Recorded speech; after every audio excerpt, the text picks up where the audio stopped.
In today's video, I'm going to teach you how to make a call on Slack. With remote work becoming more common, tools like Slack are indispensable for maintaining clear and consistent communication with your team.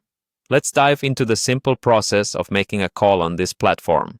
First, let's get started by heading over to the Slack website. Open your preferred web browser and type in the URL or search for Slack. Once the website loads, look towards the top right corner of the page. You'll see a Sign In option. Give that a click and you'll be prompted to sign into your account. If you're using a Google account to access Slack, click on the Google option next. This will redirect you to a familiar Google login page. Enter your Google credentials, your email and password, and proceed to sign in. It's as simple as logging into your email. After you've successfully logged in, you'll arrive at the main interface, often simply referred to as the home. From here, you have access to your team's channels and direct messages. Make sure you take a moment to familiarize yourself with the layout if you haven't already. It really helps in navigating Slack smoothly. The next step is to navigate to the channel where you want to initiate a call. Think of channels as virtual meeting rooms dedicated to specific topics or team tasks. This could be a channel dedicated to a particular project or a team-wide discussion area. Once you've decided on the channel, click on it to open the chat window.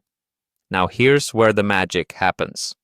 Look towards the top right corner of the channel chat window and you'll see a feature called Huddle. This is Slack's call feature.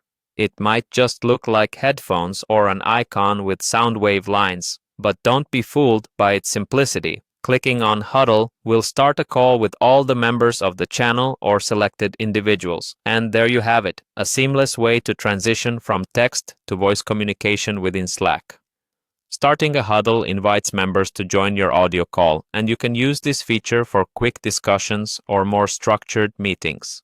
Remember, Slack calls can help maintain the spontaneous, conversational feel of in-person interactions. As you dive into using Slack calls more frequently, make sure your microphone and audio settings are optimal to ensure clear communication. You'll find these settings either in the app or your device settings. And just like that, you're all set to make calls on Slack, keeping you and your team connected with ease and efficiency. Thanks for watching, and I hope this guide helps you and your team communicate more effectively.